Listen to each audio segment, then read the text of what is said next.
Hey guys, Chris here from Carolette Farm. I'm really excited to show you our camper today. So welcome back. Today is day 2 of camper prep and cleaning, all things camper related. So yesterday really I finished cleaning, and today my real task was to stock and reset the camper. So here you can see behind me we have our sink here.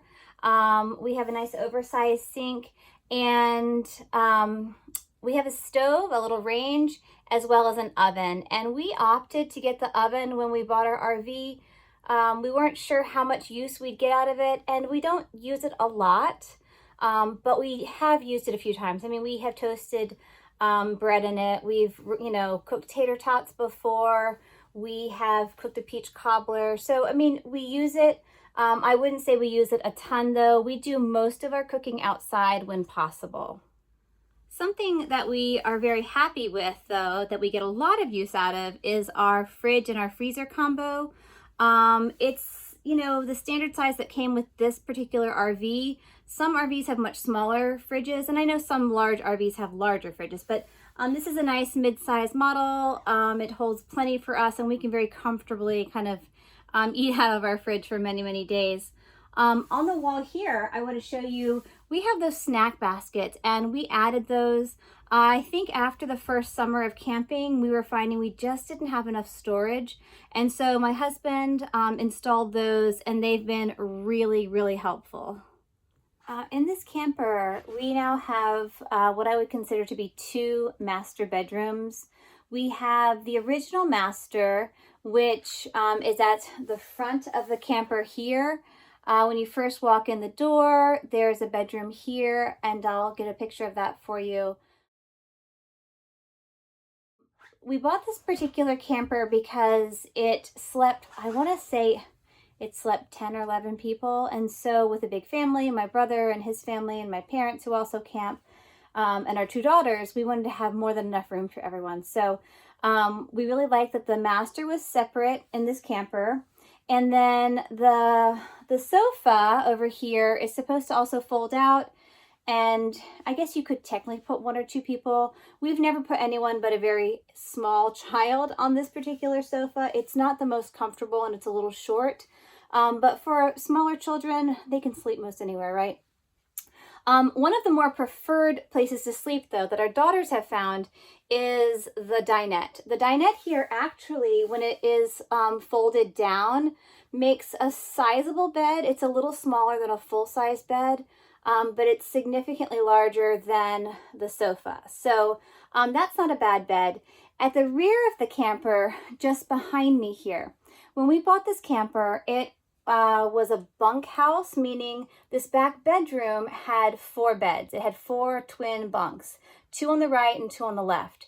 And so after the first year or so of camping, I can't quite remember, I got this wild hair of wanting to modify the bunkhouse and turn it into a second master, because my parents at that point were camping a lot with us, and our daughters were off at college. So it didn't make sense for 2 grown adults to be sleeping on twin bunks. So we kind of took that inspiration, we ran with it, and we've now created a really nice master bedroom back here. By taking out some of the original furniture that was in there, we were able to recreate a little more storage with our reconfiguration and modifications. So that was a plus. Anytime you can gain storage in a camper is a really big deal. So that was huge. I'll get a picture of the master for you. It's a little tricky from this angle, but I also wanted to show you the snack baskets behind me. We modified the wall here and added those, I think, after the first year of camping. Again, there was just never anywhere to put anything, and I hate having stuff cluttering all over my table and the counter space. So the baskets on the wall here were really, really huge addition, and we're super happy to have them. We started with 2 or 3, now we have 4. So those little baskets were perfect. Another way we gained a little more storage was with this footstool.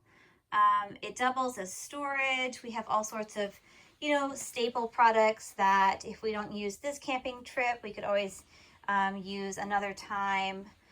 So this is always our extra kind of overflow storage. It doubles nicely as a seat and a footstool. So that was real handy. We picked that up our first summer of camping when we modified the back bunk room now into the second master.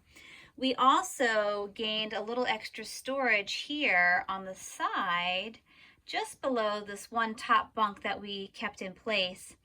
And this little storage space is great because we use it to kind of catch all kinds of things. You know, here we have a little heater you can see.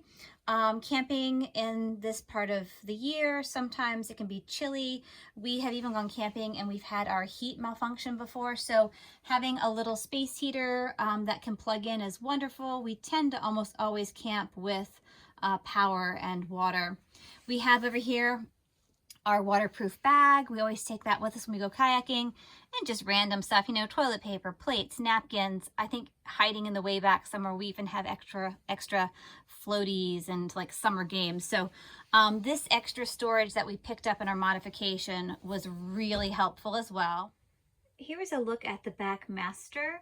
I mentioned storage, and this was extra storage we picked up under the bed. We keep our coveralls and extra hats and gloves, our sunshade, and even an air mattress. When we modified this bedroom, we were able to take the 4 bunks that were originally here and reconfigure the space to have room for a nice full-size bed. And we have a little corner shelf over here. Again, it's really tricky to show you much here in this tight space, but we have a corner shelf. We have a nice full-size bed. And then we chose to keep one of the bunks in place. And forgive me, it's a little messy up there, but we just use it for more storage, extra blankets, pillows.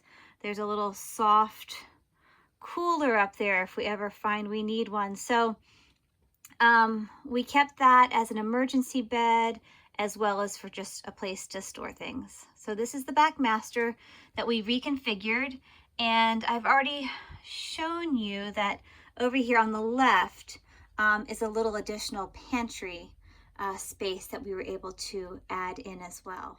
So as you can see, you know, in a camper, we just need to make all sorts of storage, and I'm talking about storage.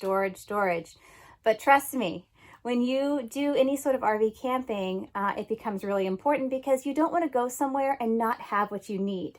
So again, we would so much rather be over-prepared than under-prepared. So we try to make sure that everything that we might need is here and it's on hand. And that way, if someone else needs to borrow something, we have it to loan. If we need it, we know we have it. So again, we do our best to really try to stay one step ahead. Now that everything is put away and reset for our first trip of the season, I wanted to show you one last time around the camper. You know, we're super happy with that oversized sink. We have a 3-piece bathroom with the shower, which was really important for me. And we have a dinette, which I'll show you here. You know, we play board games. We've had meals here on rainy days. The love seat is great. We oftentimes have our coffee here in the mornings. And then just the kitchen in general. You know, it has everything we need, although we do a lot of our camping, cooking outdoors. The fridge is a great size. We're happy to have that large freezer. Just the space in general is really, really comfortable for our family.